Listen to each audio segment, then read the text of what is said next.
Bonjour à tous, repos et paix dans le Seigneur, c'est votre frère Michel Abraham. Je suis aujourd'hui avec mon frère Ginal qui va se présenter, qui va vous dire un petit peu comment le Seigneur a orchestré cette rencontre maintenant il y a presque 2 semaines. Et nous allons parler de deux choses principales, c'est-à-dire rappeler vraiment quel est le rôle d'un dirigeant d'une assemblée, donc le berger d'une assemblée. On voit dans la parole en Louis II qu'on dit un évêque, mais évêque, tout ça, c'est des mots grecs, des mots latins qui parlent à personne. Donc, je n'aime pas du tout tous ces mots évêque, épiscopat, charismatique, comment on dit, eschatologie, tout ça. Prenons des mots simples. Hein. Si Jésus venait vous parler aujourd'hui, il ne viendrait pas vous parler ni en grec ni en latin, il vous parlerait dans votre langue pour que vous compreniez clairement ce que vous avez à dire. Donc, si vous cherchez par exemple évêque, le vrai sens en grec, ça va même au-delà du dirigeant, c'est un inspecteur ou un garant. Donc, il est bien évident que si on est en assemblée aujourd'hui, on doit être justement le garant. Mais le garant de quoi? Eh bien, que l'évangile christocentrique est bien conforme à la parole de Dieu et que toute la gloire soit rendue à Dieu et qu'on obéisse au Seigneur, c'est-à-dire on est là non pas pour faire des spectateurs tous les dimanches, mais pour bâtir Christ dans les personnes qui nous écoutent, pour en faire des disciples qui iront faire d'autres disciples eux-mêmes et créer d'autres assemblées, peu importe la taille de l'assemblée, qu'ils soient témoins, puisque le Seigneur a dit qu'on soit témoins. On va rappeler tout ça. Et nous allons rappeler également justement les dangers, parce que justement l'ennemi n'est pas fou, et il est subtil, il est malin, et il n'a pas besoin d'aller travailler dans le monde, puisque le monde lui appartient, donc c'est dans les églises principalement qu'il va attaquer. Et il ne va pas arriver, comme on dit en français, bille en tête, avec la fourche, etc. Non, il va arriver très subtilement, utilisant des hommes pour dévier petit à petit le message, parfois de façon inconsciente pour ces personnes-là. D'autres le feront de façon consciente. Et si nous voulons pouvoir le discerner, il n'y a qu'un seul moyen, c'est quand le Seigneur dit mes brebis me connaissent, elles connaissent ma voix. Comment on peut connaître la voix du Seigneur? En connaissant la parole du Seigneur, et qu'elle soit illuminée dans les yeux de notre cœur par le Saint-Esprit pour en comprendre la substance qui a créé la parole. Donc le message qui est derrière la parole.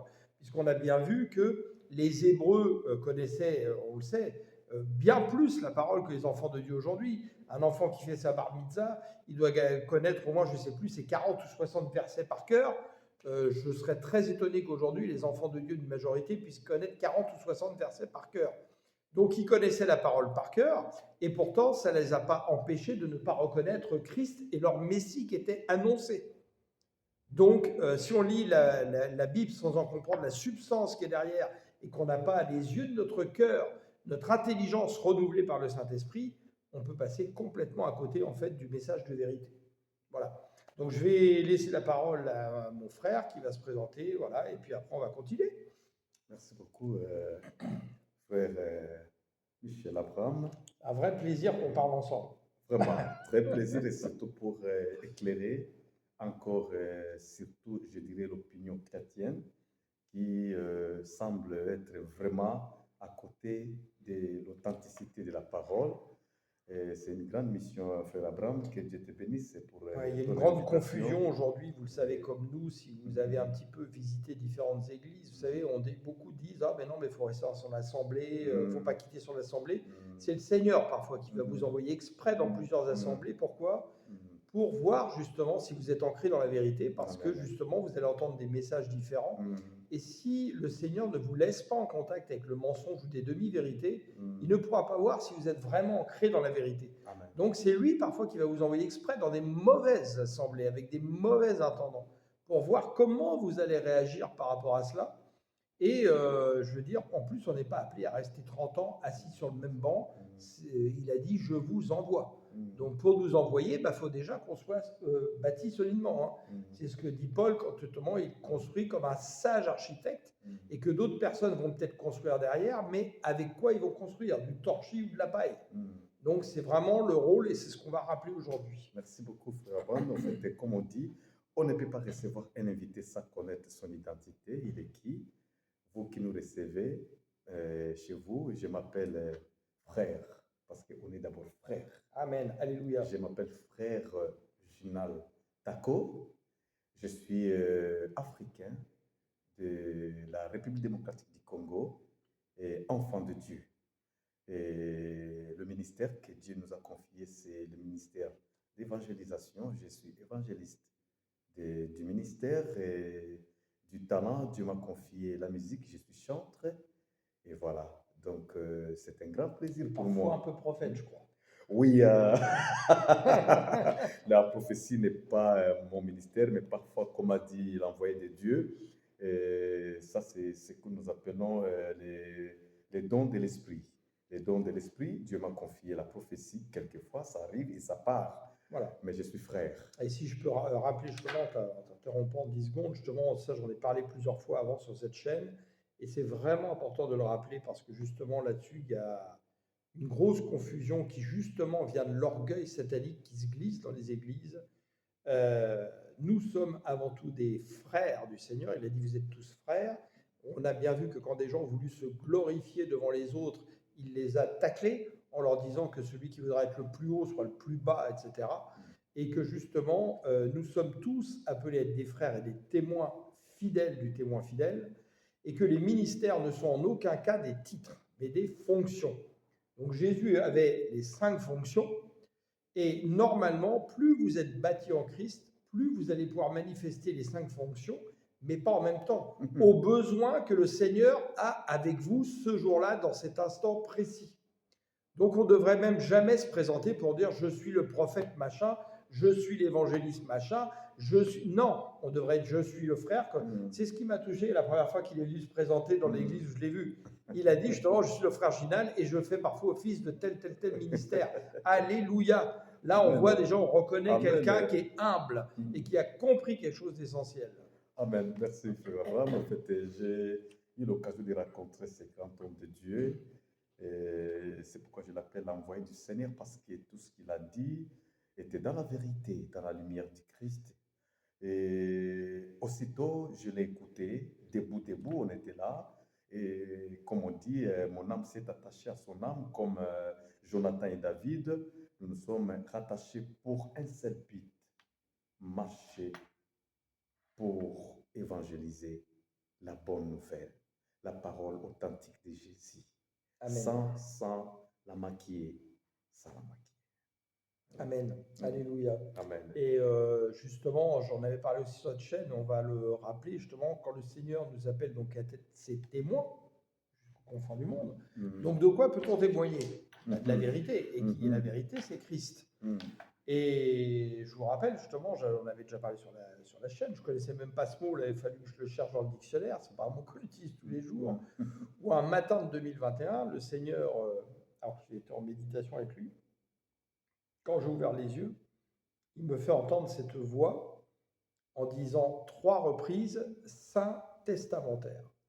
Donc un testamentaire, c'est celui qui a la charge de donner le testament au légataire. Donc en fait, en étant témoins de Christ, nous sommes des saints testamentaires. C'est-à-dire que nous devons avoir justement, être les garants que le testament va être donné dans son intégralité, sans être dévié, ni trompé, ni retiré des choses, pour les légataires. Qui sont les légataires? Ce sont nous, les enfants de Dieu. Ok? Voilà, donc ça, je voulais vous le rappeler. Amen. Amen. Donc, je vais demander à mon frère, justement, selon lui, justement, quel est le rôle, justement, d'un dirigeant dans l'Église? Comment il doit travailler? Quel est son but? Qu'est-ce qui doit l'inquiéter par rapport à son auditoire, etc. Qu'est-ce qui doit le rassurer? Enfin voilà, toute cette chose, sachant qu'il a 32 ans d'évangélisation derrière lui. C'est pas un petit gaillard qui s'est levé hier. Il connaît bien le Seigneur. Amen. Gloire au Seigneur. Amen. Oui, gloire à notre Seigneur. En fait, c'était très impressionnant quand mon bien-aimé, en le lisant, j'ai découvert qu'il a imprimé beaucoup de messages qui sont vraiment, s'il faut le dire comme ça, des messages qui sont dans la pensée divine. C'est en lisant aussi ses écrits, tout ce qu'il a mentionné dans divers documents donc, que je possède, j'ai compris que je pourrais répondre à cette question qu'il vient de me poser tout de suite là. Il y a un problème parce que, comme l'a si bien dit l'envoyé de Dieu, qui est un dirigeant, qui est un berger. Donc, c'est très important. Aujourd'hui, nous avons un problème de leadership dans nos églises parce qu'on peut se poser la question, où est l'église de Jésus? Est-ce que Jésus avait laissé une église avec une certaine dénomination, avec, je ne sais pas, des instruments de musique, je ne sais pas, avec des pasteurs, des chantres, des diacres, des anciens, des prophètes? Quelle est l'église du Seigneur? Mais Jésus dit, je suis le bon berger, je suis le bon dirigeant. Par rapport à quoi? Parce que Jésus a formé, Jésus a envoyé. Aujourd'hui, si l'évangile est arrivé chez nous, surtout nous les Africains, nous les Noirs, parce qu'il y a ceux qui étaient des disciples de Jésus, et qui ont vécu avec Jésus, présents avec Jésus, mangent avec Jésus. Mais ces disciples que nous appelons aujourd'hui les apôtres ont apporté la bonne nouvelle. La bonne nouvelle qui est partie partout, en Afrique, en Amérique, en Asie, en Océanie, partout, dans les coins, les recoins du monde. Et c'est cet évangile qui nous a fait aujourd'hui, avec mon frère, des disciples. Y a-t-il un dirigeant? Y a-t-il un berger? Qu'est-ce qu'un dirigeant? En fait, en lisant mon frère, l'envoyé de Dieu, j'ai compris, je me suis posé la question, que doit faire un dirigeant? Que doit faire ceux qui sont appelés fils ou filles du royaume et co-héritiers de Jésus-Christ dans ce monde presque pourri, où tout le monde veut se faire voir qu'il est leader, qu'il est gérant, qu'il est berger, tout ça, tout ça. Mais moi, je comprends une chose que je ne peux pas répondre entièrement à sa question. Je vais lui répondre en partie seulement, peut-être en 2%, parce que l'évangile est tellement vaste qu'il faut vraiment beaucoup lire. Je dirais ceci d'abord.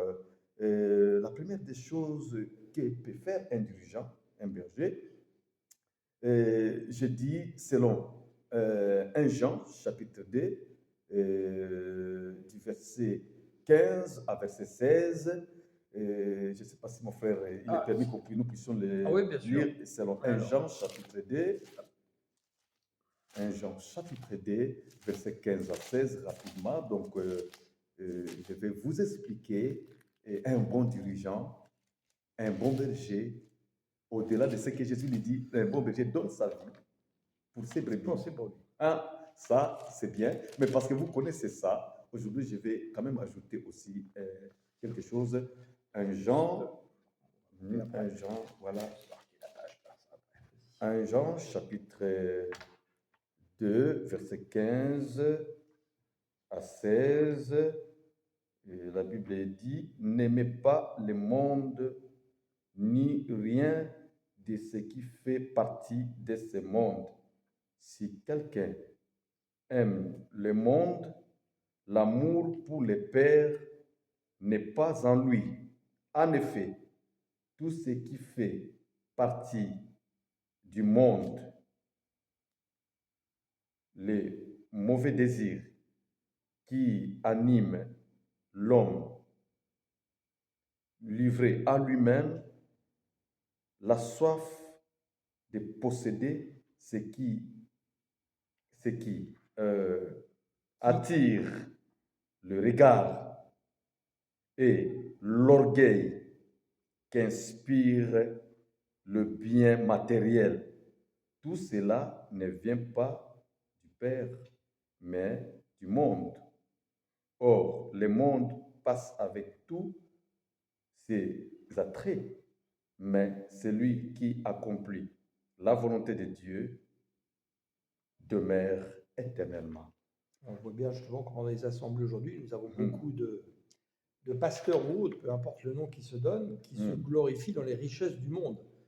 Et même certains qui viennent à dire que si tu n'as pas un beau 4x4, si tu n'as pas une belle maison, si tu n'es pas riche, tu es carrément maudit. Dieu ne t'aime pas. Wow. Quand on entend des choses comme ça, excusez-moi, mais moi, ça me fait... C'est un peu les cheveux. Ah ben voilà. En fait, le monde nous a offert les moyens pour acheter, avoir tout ce que le monde possède. Quand tu travailles dans une bonne entreprise, tu es capable d'acheter les maisons, tu as un bon salaire. Mais qu'est-ce qui diffère un dirigeant, un berger dans l'Église? Ce n'est pas d'abord de chercher à montrer à ses brebis, à montrer aux fidèles enfants de Dieu comment posséder le monde. Mais je suis désolé, aujourd'hui, on enseigne plus sur le bien matériel, on enseigne bien pour être heureux dans ce monde, il faut ceci, cela. Oui, on n'en disconvient pas, les enfants de Dieu, nous devons avoir des maisons, nous devons avoir des vécus, nous devons voyager. Mais ce n'est pas ça, ce n'est pas ça la priorité. Un bon dirigeant, c'est celui qui montre aux fidèles, aux enfants de Dieu, qu'il faut avoir l'amour de Dieu, il faut avoir l'amour des autres, et surtout qu'on ne doit pas trouver l'esprit d'orgueil. C'est quelqu'un, d'abord, un dirigeant, c'est quelqu'un qui est très humble, appelé pour être humble. D'aider, il doit savoir aussi que tout ce qui est les attraits de ce monde, qu'est-ce que les attraits de ce monde? C'est ça que l'homme convoite. Un dirigeant qui convoite le monde, qu'est-ce qu'il va transmettre spirituellement? Un dirigeant qui veut être comme l'autre là, parce qu'il y a un pasteur qui a des millions dans la banque, parce qu'il y a un pasteur qui a construit une église de plus de 50 000 personnes, parce que je vais être comme celui-là, comme cet homme-là, qui voyage chaque jour, qui prend des avions chaque jour. Ça, ce n'est pas un dirigeant. Écoutez, la Bible dit ceci. Cherchez premièrement le royaume des cieux, et d'autres choses vous seront données par-dessus tout. C'est-à-dire que l'Éternel bénit ceux qui cherchent premièrement le royaume des cieux. Et le matériel, quand vous lisez plus loin la Bible, le verset où nous venons de lire, vous allez voir qu'on dit plus loin là-bas que la terre et les cieux passeront. Passeront. Alors, je vous dis cela, pourquoi? Parce que nous devons nous affectionner à des choses célestes. Avoir la citoyenneté céleste, avoir le revêtement céleste, avoir l'esprit céleste. C'est telle est la différence entre ceux qui s'appellent dirigeants du Seigneur et dirigeants du diable. Le Seigneur nous dit bien de toute manière que nous ne sommes pas de ce monde, comme il n'est pas de ce monde. Donc il faut bien comprendre que, comme dit Pierre d'ailleurs, nous sommes passants dans ce monde. Et justement, par rapport à ce qu'il vient de dire, nous allons prendre 2 Pierre, verset 2 au verset 17. Ces enseignants de mensonges sont comme des sources qui ne donnent pas d'eau, comme des nuages poussés par la tempête. Dieu leur a réservé une place dans la ténèbre la plus profonde, avec leur discours grandiloquent. C'est quoi un discours grandiloquent? C'est faire des grandes phrases, des grands gestes, machin, bref. Vous êtes témoin qu'on voit de plus en plus ça aujourd'hui. Alors que souvent, Dieu se trouve dans... Il n'y a pas besoin de hurler, hein, Dieu n'est pas sourd. Mais creux, c'est-à-dire qu'on ne rentre pas dans les profondeurs. C'est-à-dire qu'on ne vient pas bâtir Christ, en fait. Il cherche à appâter. Qu'est-ce qu'on appâte? On appâte des poissons avec un hameçon et avec une petite bestiole, on appâte des mouches, etc. C'est ça, appâter. L'évangile, c'est on ne vient pas appâter, on ne vient pas faire du prosélytisme. On parle de la parole du Seigneur et la parole transforme et doit donner envie de donner son cœur à Dieu. On n'est pas là, on n'est pas des commerçants pour appâter le client. Par l'attrait des désirs sensuels de l'immoralité, ceux qui viennent à peine d'échapper du milieu des hommes, c'est-à-dire des jeunes convertis, vivant dans l'erreur, ils leur promettent la liberté alors qu'ils sont eux-mêmes esclaves des passions qui les mènent à la ruine, car tout homme est esclave de ce qui a triomphé de lui. Donc forcément, si votre intérêt principal en tant que dirigeant de l'Église, c'est avoir une maison de 15 pièces avec 4 voitures dans votre garage, etc., excusez-moi du monde, mais c'est le monde qui a triomphé de vous, c'est pas Jésus. Donc voilà, si après s'être arrachés aux influences corruptrices du monde, par la connaissance qu'ils ont eue de notre Seigneur et Sauveur Jésus le Christ, ils se laissent de nouveau prendre et dominer par elle, leur dernière condition est pire que la première. Il aurait mieux valu pour eux, ne pas connaître le chemin d'une vie juste, plutôt que d'en se détourner après l'avoir connu et d'abandonner le saint commandement qui leur avait été transmis. Il confirme la vérité de ce proverbe, le chien retourne à ce qu'il a vomi, en outre la truie à peine lavée se vautre de nouveau dans la boue.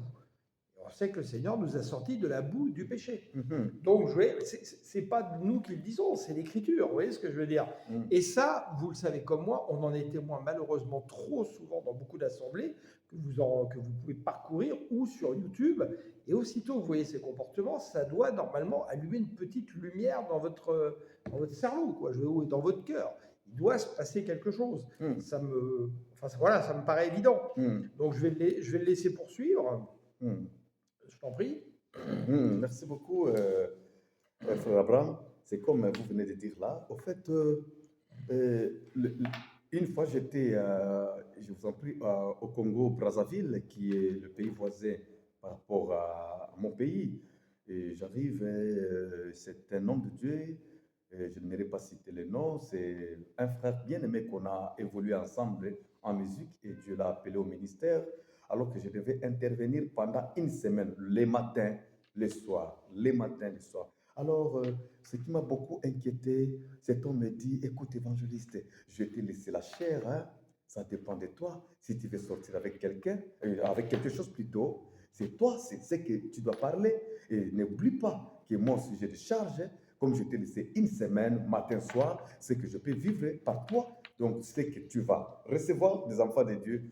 Je t'ai malheureux, frère Abraham. Je t'ai malheureux. Ça, en fait, Je t'ai aujourd'hui, c'est malheureux. l'appât du gain qui est privilégié dans beaucoup d'églises. Et ce qui est grave, justement, c'est que normalement, on est censé former des disciples. Les disciples, ils vont pas rester à l'église. Ils vont quitter l'église pour eux-mêmes aller créer d'autres assemblées. On ne parle pas d'assemblées de 100 000 personnes. Même 30 personnes, si on bâtit 30 personnes solides en Christ, alléluia, il y a des réjouissances dans les cieux. Et donc, ça veut dire que forcément, il doit y avoir un turnover dans les assemblées. Or, majoritairement, on voit les mêmes têtes depuis 20 ans. Ça veut dire que le berger ne fait pas son travail, excusez-moi. Exactement, tout à fait. Donc, dans ce cas, en fait, qu'est-ce que j'ai compris qu'il y a, il y a une organisation de pasteurs aujourd'hui qui sont réunis uniquement, pas pour annoncer la vraie parole de Dieu, mais c'est pour s'enrichir les uns les autres. C'est-à-dire que c'est comme, toi tu m'appelles aujourd'hui, je viens dans mon église, je fais sortir dans mon église, tu fais sortir 100 000 dollars, 100 000 euros, et demain tu m'appelles chez toi, je dois faire encore mieux. Moi aussi, dès que je passe dans ton église, je dois faire sortir 200 000 euros, ainsi de suite. C'est-à-dire celui qui n'est pas dans le circuit ne peut jamais passer dans cette église. Ils se connaissent. C'est ça. Ils sont bien organisés. J'en ai été témoin depuis. Bien organisés. J'en ai été témoin depuis 8 ans. Et on voit d'ailleurs que c'est toujours les mêmes qui se tiennent ensemble. Ben, exactement. Et ce qui est triste, en fait, dans tout ça, en fait, c'est que aujourd'hui, nous savons tous les deux, et il y a d'autres frères et sœurs que vous n'avez pas encore vus là, mais que je connais personnellement et qui on échange régulièrement, qui sont de différents pays, différents lieux, qui ont reçu la même mission. C'est une mission internationale que le Seigneur a donnée pour venir en fait arracher la confusion dans les églises. C'est ce que Jérémie après appelait les vrais prophètes, c'est-à-dire les prophètes que certains ont appelés prophètes de malheur parce qu'ils disent des choses qui ne caressent pas les oreilles, et où il dénonçait justement les prophètes de mensonges qui disent tout va bien, alors que tout va mal en fait. Quand je dis tout va mal, c'est-à-dire qu'on ne forme pas des gens solides bâtis en Christ. Et donc, ce qui est inquiétant dans tout ça, en fait, c'est de voir que on nous empêche une liberté de parole aussitôt qu'on veut parler vraiment dans la vérité, et on ne va pas être les bien reçus. On le sait, moi le Seigneur me l'a dit en 2022, en juillet, on va même être livré aux païens par des gens des églises, ce qui est marqué dans la Bible, et qu'on va être persécuté comme il a été persécuté. Donc si vous voulez vous tenir dans la vérité, il faut que vous en soyez conscient. Et on ne vient pas, je dirais, faire du chiffre d'affaires, mais on vient faire de la qualité. Amen. Et donc ça, c'est vraiment très important de le Amen. comprendre. Et je voudrais lire une chose très importante que le Seigneur me rappelle régulièrement. C'est dans Jean 7, à partir du verset, on va commencer à 16. Donc on va même commencer à 14 pour introduire en fait le sujet. Le titre, c'est « L'opposition grandit ». Vous voyez, on vient de vous parler d'opposition. La moitié de la semaine de fête était déjà passée quand Jésus alla au temple et se mit à enseigner. Les Juifs en étaient tout étonnés et se demandaient comment peut-il connaître à ce point les Écritures sans jamais avoir étudié. bien évidemment avec l'aide du Saint-Esprit. Il était rempli de Saint-Esprit. Jésus leur répondit au verset 16, « Rien de ce que j'enseigne ne vient de moi. » Donc ça venait du Père et par le Saint-Esprit. « J'ai tout reçu de celui qui m'a envoyé. » C'est évident que ça doit être la même chose pour nous. Qui nous envoie? Jésus. Donc on devrait pouvoir dire la même chose, nous. Est-ce qu'on peut dire ça? Si quelqu'un est décidé, écoutez bien, à faire la volonté de Dieu, il reconnaîtra bien si mon enseignement vient de Dieu ou si je parle de ma propre initiative. Écoutez le verset 18 qui nous concerne tous. Celui qui parle en son propre nom recherche sa propre gloire. Mais si quelqu'un vise à honorer celui qui l'a envoyé, donc Jésus, c'est un homme vrai, il n'y a rien de faux en lui. Alléluia. Amen. Très bien, très bien. En fait, nous voulons vraiment que la parole de Dieu soit libérée. Je vous dis par rapport au témoignage que je viens de faire quand j'étais au Congo-Brazzaville, en fait, quel était le mécontentement? C'était cette organisation des soi-disant des dirigeants, des soi-disant des bergers, mais qui font de certaines mutualités. Une organisation mercantile, en fait, marketing, une organisation qui permet à ce que ces dirigeants vivent. Alors, si tu viens avec une parole authentique, une vérité au milieu d'eux, ils ne vont pas t'accepter. En fait, ce sont des personnes... Ils ne te réinviteront pas. Mais si voilà. Tu les as pris par surprise. Tout à fait. Ce que j'ai vécu avec la première fois. Ce que j'ai vécu avec mon mentor, où il a été invité dans une église où pourtant il se connaissait avec le pasteur, mais visiblement son discours n'allait pas dans le sens qu'il voulait. Il n'a pas été réinvité depuis 2021. Mais voilà. Moi aussi. En fait, la première fois, on ne va pas t'arrêter. Tu es déjà devant ce prêche. Mais tu ne reviendras plus. On ne t'appelle plus. Tu ne reviens plus dans cette église parce que tu n'incarnes pas leurs objectifs. Voilà. Ce sont des détourneurs. En fait, nous ne voulons pas parler seulement de ces dirigeants-là, mais on a des bons dirigeants. Bien évidemment, heureusement. Heureusement. Et comme a dit Bien-Aimé, quand la Bible dit ne quittez pas vos assemblées, attention. Quelle assemblée tu es? Et à un moment donné, tu es amené à la quitter. Si tu es, Dieu t'envoie. Donc, à un moment donné, il faut aller, toi, faire aussi des disciples, créer une autre assemblée, peut-être au début 5 personnes, 10, 20, peu importe. Exactement. Et recréer toi aussi des disciples, et ainsi de suite. C'est ça que voulait le Seigneur. Non, moi, c'est ce qu'a fait Paul de Tarse, c'est ce qu'a fait Pierre, c'est ce qu'ont fait les autres.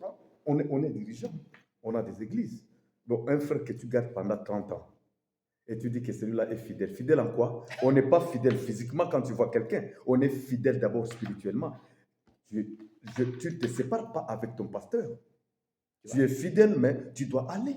C'est ça. Bâtir. Rien ne t'empêche de rester en contact avec le pasteur, même si tu es parti à Hong Kong ou à San Francisco. C'est ça être fidèle. Moi, avec mon frère Abraham, je suis fidèle. Même s'il est, je ne sais pas dans quel pays, même si je vais dans quel pays, mais nous sommes fidèles. Pourquoi? Parce que nous travaillons tous pour une seule cause. Il y a un seul Seigneur, un seul esprit, un seul évangile. Exactement. En fait, dirigeants, s'il vous plaît, vous serez sévèrement jugés parce que vous avez égaré les brebis de Dieu. On le voit dans l'Ancien Testament. Dans l'Ancien Testament, on dit « j'en ai après les pasteurs ». Voilà. Après les bergers dans d'autres traductions. Mais tout à fait. Donc, sachons bien que Dieu ne change pas, on le dit tout le temps. Il est pareil hier, aujourd'hui et demain. Mais le cœur des hommes est aussi pareil. C'est pour ça que des choses qui se sont passées avant se reproduisent et se reproduiront. Donc, tout ça, on est averti en fait. Donc, si on connaît la parole et la vérité qui est derrière la parole, et si on vit dans la crainte de Dieu, on devrait se dire, mais oh là là, jamais je vais mettre les pieds là-dedans, moi. Amen. Tout à fait. Ça devrait nous interroger quand même. Mais tout à fait. Voilà, en fait, en bref, s'il fallait répondre quand même en partie par rapport à la question de notre bien-aimé Abraham, donc le dirigeant, c'est celui qui amène le peuple de Dieu lui-même d'abord et dans la bonne direction, dans la lumière de Christ, guidé par la puissance de l'onction du Saint-Esprit, qui, la Bible dit, je ne vous laisserai pas seul, je vous enverrai un esprit, un consolateur, c'est lui qui va vous rappeler tout ce que je vous ai dit. Un dirigeant reçoit ce que le Seigneur avait parlé et il le transmet fidèlement sans le maquiller pour chercher l'argent, chercher à vivre, chercher ça. Un dirigeant ne maquille pas la parole de Dieu. Un dirigeant prêche, car la parole de Dieu qui est là, une vérité, ça peut engendrer le bien matériel. Mais C'est pour pas la l'objectif.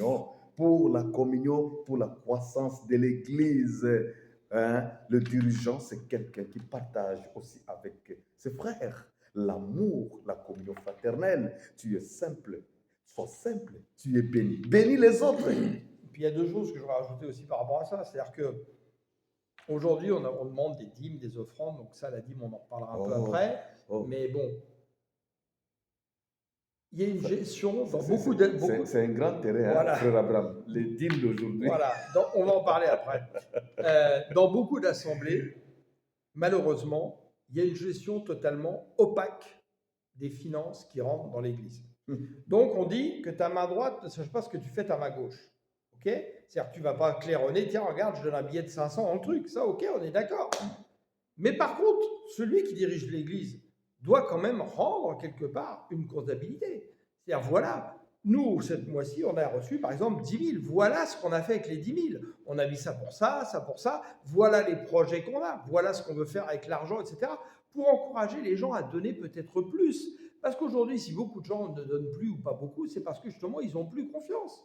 Quand ils viennent donner tant, puis qu'ils voient que il n'y a rien réellement qui se fait pour aller gagner des gens, en particulier dans le monde, et justement leur faire connaître Jésus, ou c'est juste pour en fait glorifier l'Église, glorifier le ministère au lieu de glorifier Jésus, et qu'en fait le témoignage ne se répand pas, bah, ça ne donne pas très envie en fait de donner quelque chose.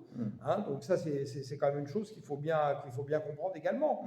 Et il y a pourtant des très très grands ministères qui coûtent très très cher, des millions de dollars par mois, mais qui justement rendent compte de ce qu'ils font et où ils équilibrent tout juste. Je ne sais pas si vous imaginez, des ministères qui aujourd'hui aux États-Unis coûtent 40 millions de dollars par mois et c'est tout juste équilibré. Et le pasteur ne vit pas comme un millionnaire dans une maison, il ne roule pas en Porsche ou en Ferrari, non, il a une voiture ordinaire. La voiture, elle te sert à aller du point A au point B. Hein, aujourd'hui, on parle de voiture. À l'époque, on aurait parlé de quoi? De chameau, d'âne, mais on ne faisait pas plaquer notre âne plaqué or. Hein, je veux dire, soyons un peu raisonnables. Mais qu'est-ce que vous comprenez? Nous avons les images. Moi, il y a des fois, ça m'étonne beaucoup. Vous allez voir. Écoutez, on ne combat pas les pasteurs. Hein? On parle de l'évangile. Oui. Quand tu te retrouves là, tu dis Amen. Quand tu ne te retrouves pas et ne combats pas ces messages, laisse les messages passer. Pourquoi? Parce que c'est incompréhensible qu'on voit aujourd'hui. C'est vrai. Chez moi, en Afrique, par exemple, un président de la République, il est là, dès qu'il est installé, et après quelques temps, il devient super riche et son peuple devient super pauvre. La gestion. Aujourd'hui, c'est la même chose qui se passe. J'ai dit bien, mon église en Afrique, il est pasteur, il a 1000 membres, il devient super riche, mais son peuple, le peuple de Dieu, en fait, devient super pauvre. C'est le même système. Est-ce que la nature ne nous enseigne pas? Est-ce qu'on ne peut pas faire différemment avec la nature? Alléluia. Quand tu es pasteur, tu es dirigeant, tu es berger, tu roules avec un cortège de sécurité comme un président de la République, tu as peur de quoi?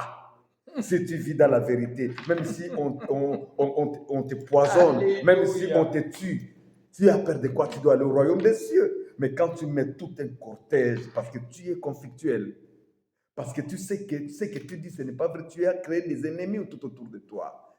Rentre. Dirigeant, berger, ce n'est pas tard. Non. Moi, je sais que justement, ça fait 3 ans que je prie pour certains dirigeants qui sont tombés dans ces écueils et pour qu'ils reviennent justement, parce que je pense qu'au départ, ils connaissaient le Seigneur, ils se sont écartés. Et ayons à cœur justement de prier pour ces gens-là, pour qu'ils reviennent, puisque Christ nous a manifesté la grâce.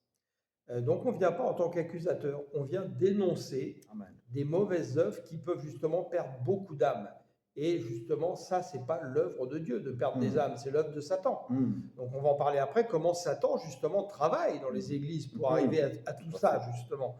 Donc, mais prions pour ces gens justement, manifestons la grâce pour qu'ils reviennent justement vraiment au Christ et qu'ils aient à cœur, parce qu'il faut du courage, se repentir devant leur assemblée en disant j'ai fait ci, j'ai fait ça, j'ai prêché ça, mais honnêtement, je suis désolé, je m'étais égaré. Et justement, quand on parlait qu'un dirigeant doit être un bon dirigeant, n'oublions pas que nous sommes que des hommes avec nos faiblesses. Donc moi, Ginal, peu importe, on peut à un moment donné s'égarer.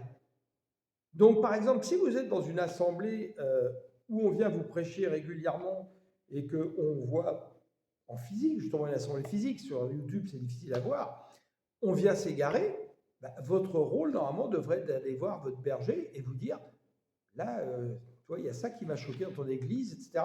Si la personne vous jette comme un orgueilleux, voilà, s'il est vraiment humble et qu'il sert le Seigneur, normalement il va écouter.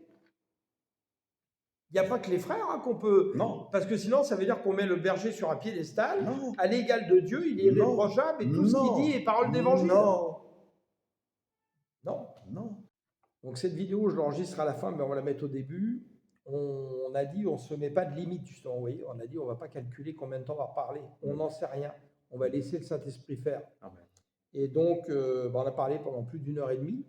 Donc, comme on sait que beaucoup ont du mal à se concentrer, on va diviser l'émission en 2 parties. Voilà. Donc, j'espère que vous suivrez les 2 parties. Amen. Pour vraiment votre bien. Comme je vous l'ai dit hein, plusieurs fois ici sur cette assemblée, cette chaîne n'est pas monétisée. Elle ne sera jamais monétisée. Je ne viens pas ici pour gagner de l'argent par la chaîne YouTube. Je compte sur des choses que le Seigneur me fait autrement dans mon travail séculier pour gagner de l'argent et pour témoigner du Seigneur dans mon travail séculier. Et par conséquent, quand vous ne vous donnez pas du temps pour écouter des choses qui pourraient vraiment vous aider, moi, vous ne me faites aucun mal. C'est à vous-même que vous faites du mal. N'oubliez pas ce qu'a dit Jésus avec Marthe et Marie. Marthe qui s'affolait en tous les sens. Ah, mais j'ai pas le temps d'écouter, moi, tu te rends compte, 1h30, là, faut que j'aille faire ci, après j'ai des courses à faire, et puis j'ai ceci, puis j'ai cela. Marie, elle s'est assise à la bonne place et personne ne lui enlèvera où elle était assise. Ayez à cœur de comprendre cela, c'est important. Amen. Soyons humbles, hein, pour un moment donné, on peut très bien s'égarer. Hein. Exactement. C'est facile de s'écarter. Hein. Exactement. Toutes les tentations sont autour de nous sans arrêt. Hein. Voilà. Chers dirigeants, c'est mieux de faire asseoir l'œuvre de Dieu sur les rochers qui est Jésus. Ce que Dieu vous demande, ce que Dieu nous demande, c'est d'accomplir sa mission. Il faut nourrir le berger, les brebis que Dieu a mis devant toi. Il faut les nourrir de la bonne parole. L'herbe, la nourriture d'une brebis, c'est pour que les brebis ne puissent pas, n'est-ce pas? Ça, je vous le dis aussi. Il est grave que vous allez voir, il y a des chrétiens qui prennent du poids. Mais prendre du poids, cela ne veut pas dire la croissance. Il faut grandir. Mais qui peut faire grandir le brebis de Dieu? C'est Dieu lui-même, mais par le canal de ceux qui sont appelés bergers dirigeants. Quand un dirigeant est écarté, ne vit plus dans la voie du Seigneur, mais qu'est-ce qu'il va donner aux autres? Parce que quand tu ne crois plus, toi dirigeant, tu ne crois plus au Seigneur, Jésus-Christ comme Seigneur et Sauveur, tu ne crois plus à la résurrection, tu ne crois plus à l'enlèvement, mais d'office, tu vas faire de ton église une boutique, un magasin. Bah d'ailleurs, si dans la lettre aux églises, hein, la dernière église, ça devrait nous dire quelque chose, hein, parce qu'il y a une chronologie dans l'esprit des églises. Voilà. Il n'a pas dit ça au hasard, tiens, je vais dire ça dans tel désordre. Les dés, il ne les a pas jetés comme ça, hein, Jésus, quand il est venu parler. Donc si la dernière, c'est la Odyssée, l'église de la fin, qui se pense riche, etc., et qui en fait est pauvre et nue. C'est qu'il y a, ça devrait résonner dans nos oreilles spirituelles, tout ça. Et pourquoi Jésus est obligé de venir frapper à la porte? Ben, il vient frapper à la porte de quoi? À la porte de notre cœur, qui justement est partagé totalement et qui aujourd'hui est plus dans le monde qu'à Dieu. Mais il vient frapper aussi à la porte de son église, parce que c'est nous l'église. Moi, je suis l'église, il est l'église. Vous êtes l'église, reliés par des fils invisibles qui sont Christ. Donc, il vient frapper à la porte de l'église. Pourquoi? Parce qu'on a foutu dehors Christ de son église. Donc, si Christ n'est plus dans l'église, qui est dans l'église? Eh bien, c'est Mammon. L'argent. Amen. Et on voit bien comment dans le monde, vous voyez comment tout est géré par l'argent et comment le monde est de plus en plus corrompu par l'argent. Mhm. Alors si l'Église doit ressembler à ça, Mm. Amen. c'est dramatique. Dramatique. Écoutez, c'est que Et justement, ne confondons pas une chose qui est très importante. C'est pour ça que j'aime pas ce mot Église, qui est ambigu, parce qu'on dit on va à l'église, le bâtiment. C'est plus assemblée, et normalement, il y a un autre terme spirituel qui est derrière, qui veut dire récompense. Le Seigneur est en train d'édifier sa récompense. Nous sommes les récompensés de Dieu. C'est pourquoi en Apocalypse 22, il dit, je viens avec ma récompense. Cette église qui leur a fait enlever, et il va revenir avec. Il faut bien comprendre. Amen. Et donc,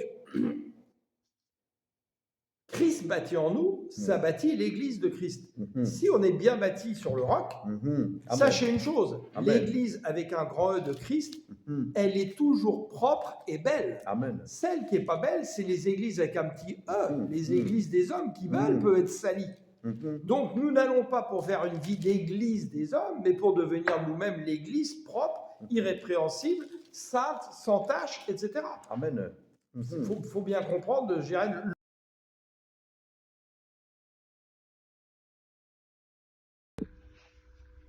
Bonjour mes frères et sœurs dans le Seigneur. Voilà, je veux apporter quelques petits témoignages concernant les églises bâtiments, où je pense qu'il y a un gros problème en ce moment, enfin depuis toujours même. Il faudrait revenir à la base de l'église primitive. Il faudrait revenir au vrai fondement des enseignements bibliques, de ce qu'était la véritable église au départ. Voilà, parce que j'en ai connu plusieurs, j'en ai fréquenté plusieurs et été invité à d'autres. Par exemple, une église de 200 personnes où personne ne communiquait entre elles. Ça faisait 2 ans que j'y étais. Une fois, je vais voir le pasteur en lui demandant conseil et un service. Il m'a dit que je ne faisais pas partie de l'église, clairement. Je lui dis, mais pourtant, je viens tous les dimanches et certains mardis. Ah si, non, je vous connais pas. Vous faites pas partie de l'église. Bon, ben tant pis, je suis parti. Une autre petite église d'une trentaine de personnes, pareil. Personne, on m'a vu rentrer, personne n'est venu me dire bonjour, à part un petit handicapé. Sinon, j'étais comme invisible. Ils se parlaient tous entre eux et moi, on m'a laissé de côté en fait. Voilà, c'était. Je suis allé demander conseil pour un baptême, je voulais me faire baptiser. J'étais à côté du pasteur, mais il m'a pas adressé la parole, pas un bonjour, il m'a même pas regardé. Ça m'a refroidi, alors je suis parti aussi. Je voyais qu'il n'y avait pas, l'accueil du nouveau venu. Après, j'ai été invité à une église de prospérité, où je voyais défiler les billets d'euros. Ça défilait, et le prophète et pasteur disait, c'est l'année de la prospérité. Alors donnez plus et vous recevrez plus. À un moment, le prophète pose les mains sur une sœur, en lui disant des révélations, entre guillemets. Et au bout d'un moment, il lui dit, si tu veux la suite, tu donnes la dîme, l'offrande. Wow, ça m'a choqué. Il n'y avait rien de...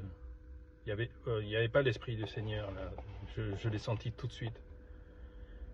Une autre église où il y avait 2 pasteurs, une femme, un homme, clairement ils étaient en train de divorcer, ils étaient séparés, ils divorçaient, et voulaient faire leur église chacun de leur côté, mais ils continuaient à enseigner. Ça m'a marqué, parce que je pense qu'il faut pas être divorcé, comme le dit dans l'enseignement de Jésus. Il ne faut pas être divorcé, surtout pour un pasteur ou quelqu'un qui mène ses brebis au Seigneur. Il faut qu'il montre le bon exemple, je pense. Voilà, j'en ai vu d'autres où c'était bien organisé, la chorale d'un côté, les musiciens de l'autre, pas un cheveu de côté, une belle tenue vestimentaire, obligatoire presque. Le pasteur était comme une personne dure à atteindre, dure à parler. Si le pasteur disait quelque chose, c'est oui, tout de suite oui. Voilà, c'était personne, tout le monde avait presque peur de lui, quoi. Voilà les quelques petits témoignages, alors que bon, je pourrais développer sur d'autres, mais ce sont les principales qui m'ont marqué. Voilà pour ces petits témoignages. Je pense qu'il faudrait revenir au fondement et le frère Michel pourra vous en dire plus sur ça. Soyez bénis. Amen.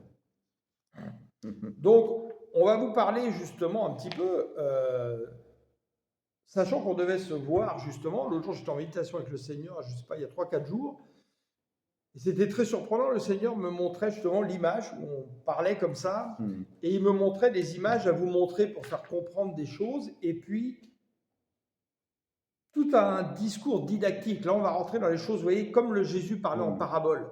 Parce que si on ne parle pas de choses factuelles, eh ben, c'est compliqué. Parce que on se promène dans le monde. Vous voyez ce que je veux dire? On n'est pas du monde, mais on se promène dans le monde. Et ce qui nous influence aussi, c'est le monde.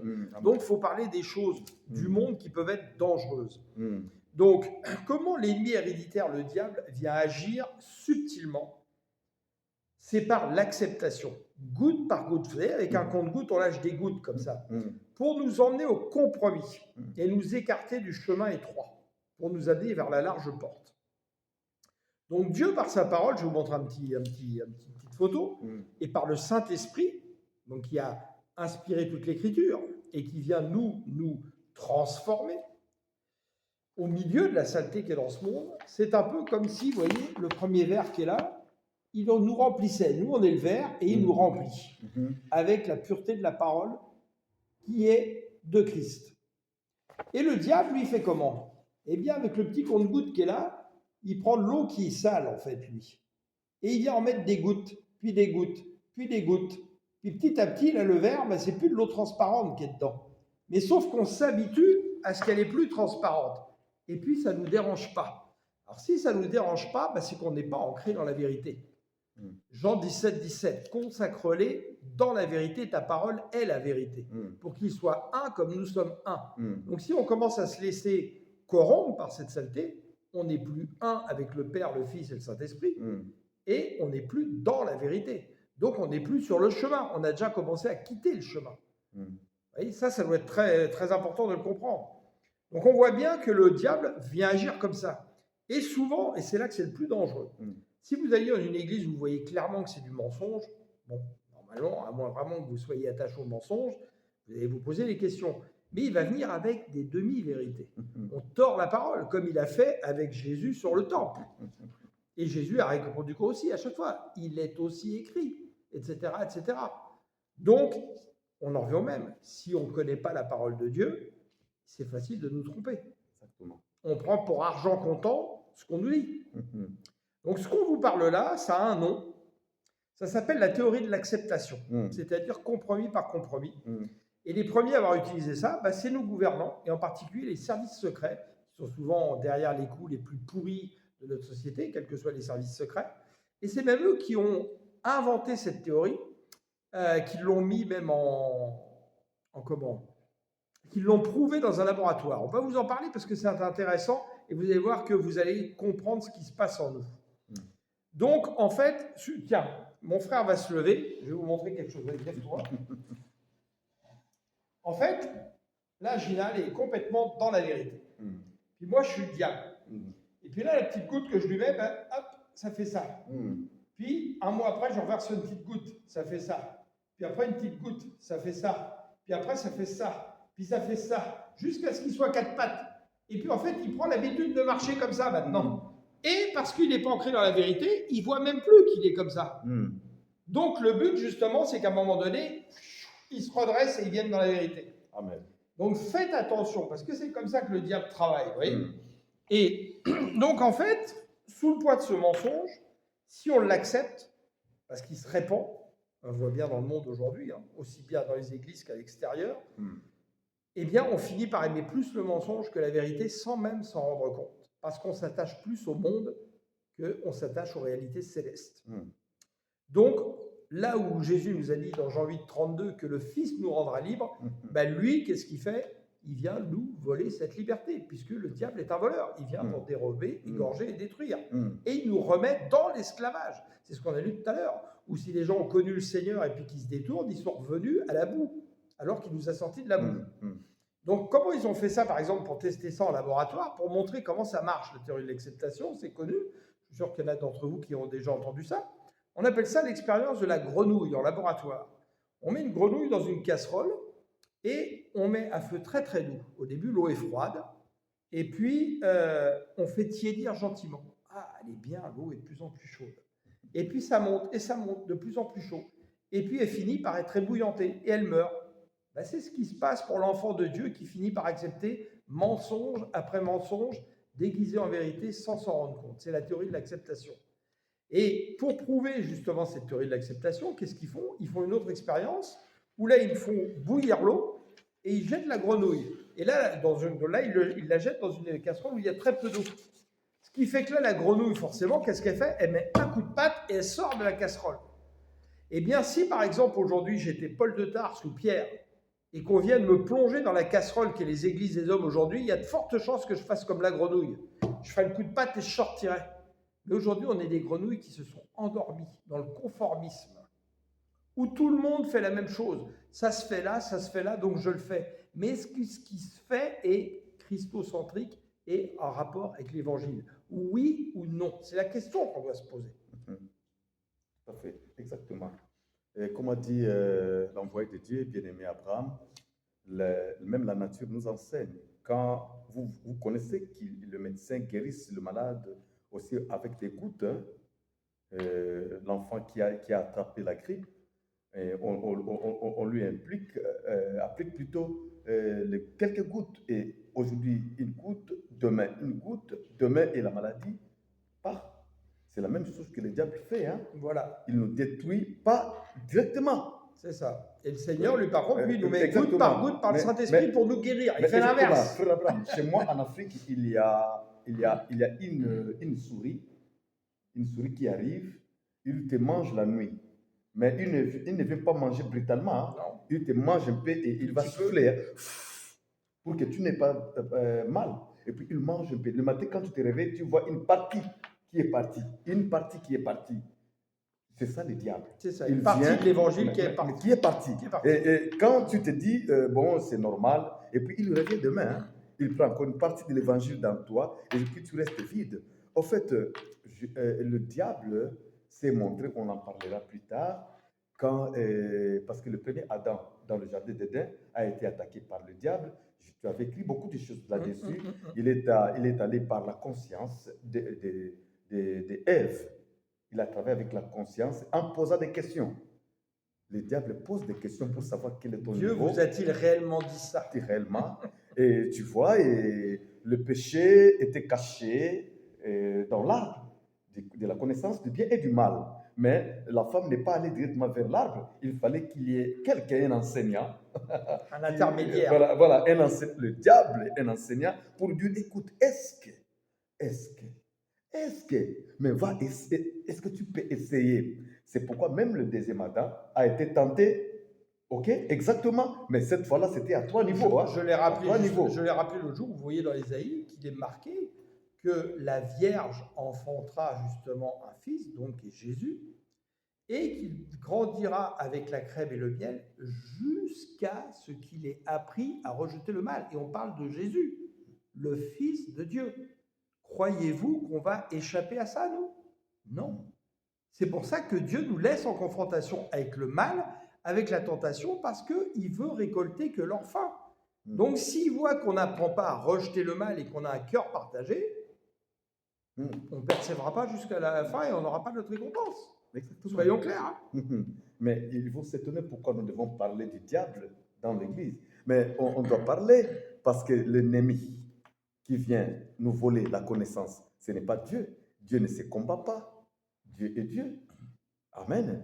Donc, en fait, aujourd'hui, c'est triste qu'on soit obligé de parler de ça, Parce que justement, l'ennemi a travaillé, mais ce n'est pas d'aujourd'hui. Hein. Hmm. Ça fait 2000 ans que ça a commencé. Hein. Exactement. Dès le 2e siècle, c'était déjà Mhm. parti. Hein. Mais comme Et tu l'as- même au temps de Paul et de Pierre, puisque quand il parle des temps de la fin à l'époque, il faut bien comprendre qu'à partir de la Pentecôte, on est dans les temps de la fin. Hmm. Là, aujourd'hui, on est dans les temps de la fin de la fin. Mais exactement. C'est pas nouveau. Mais Sauf exactement. que, on dit quoi? Le mal ne cessera de croître. Mm. Il usera de tous les moyens jusqu'au risque de perdre les élus. Mm. Enfin, tout est écrit. Hein, je veux Mm. dire, c'est pas de notre bouche, c'est dans Mais- la Bible. Hein.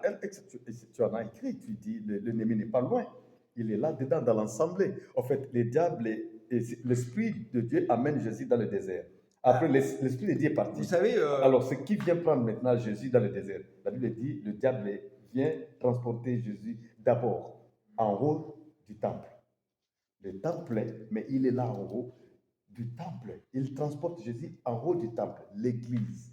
C'est que nous croyons, l'église, et c'est ce qui est Dieu, construit. et c'est Dieu, alors qu'il venait d'être baptisé, qu'il avait reçu rempli de Saint-Esprit, Ah. qui l'a envoyé pour être tenté. Hein. Ok.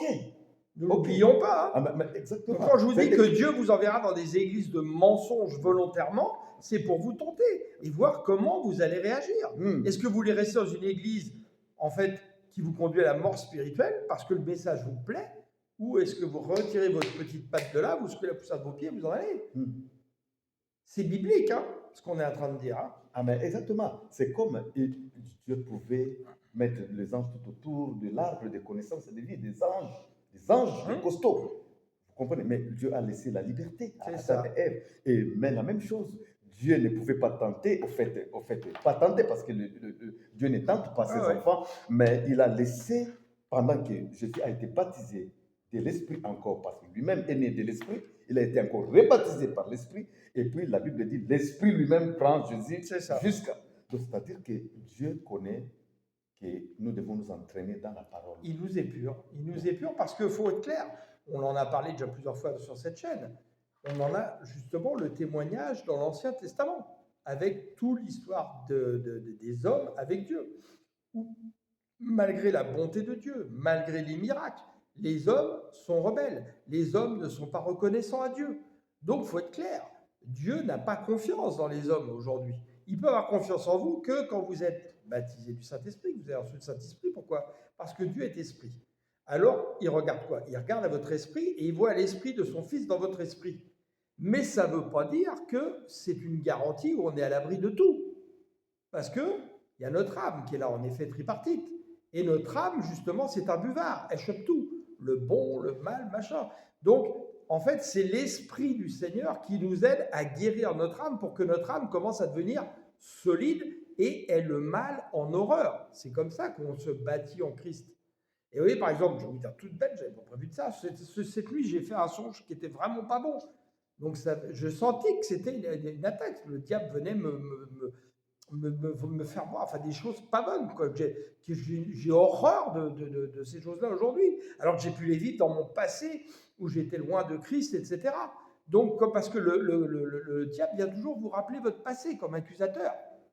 Vous voyez?